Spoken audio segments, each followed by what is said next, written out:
হ্যাঁ ভিউয়ার, আসসালামু আলাইকুম। আশা করি সবাই ভালো আছেন। অ্যান্ড আজকে সকাল সকাল ঘুমতে উঠে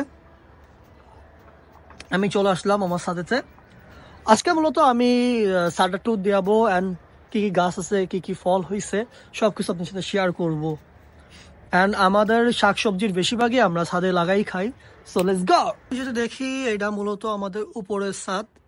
অ্যান্ড আমি যদি দেখি, এই যে নিচে অনেক গাছ আছে,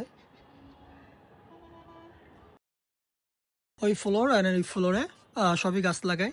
So, আমি যদি এখান থেকে শুরু করি, এখানে পালং শাক এবং লাল শাক বুনছে। এইখানে পালং শাক আছে, লাল শাক আছে, কিছু কিছু ফুলকপি আছে, যেগুলা খুবই বড় আছে। অ্যান্ড এর আপডেট আমি পরে আবার দিব আপনাদের। এই যে একটা ফুলকপি অলমোস্ট কিন্তু অনেক বড় হয়ে গেছে, এই সময় ফুল আসা শুরু করতেছে, মানে ফুলকপিটা আসতেছে। অ্যান্ড এইখানে আপনার পালং শাক রয়েছে, ফুলকপি আছে, অ্যান্ড এইগুলা বেগুন গাছ। তো এইখানে সেম ক্যাটাগরি লেটুস লাগাইছে, আজকে এগুলো আমরা তুলে নিয়ে গেছি। আর এইখানে কিছু ফুল গাছও আছে।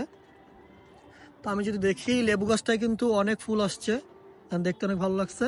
আর এই পেঁপে গাছটায় অলমোস্ট আপনার 52টা পেঁপে ছিল, লাস্ট আর 2টা আছে, আর সব কিছু আমরা খেয়ে নিছি। তো এগুলো লাউ শাক, ইয়া, আর ড্রাগন ফল। আমি যদি দেখাই, বেগুন গাছে দেখেন কি পরিমাণ বেগুন ধরছে। ও মাই গড। টমেটো গাছ, পুরা পিওর দেশি টমেটো। এখানে একটা লাউ ধরে আছে, ওয়াও। এটা দেখছেন কত বড়, মানে আমার প্রায় 1 হাত বড়।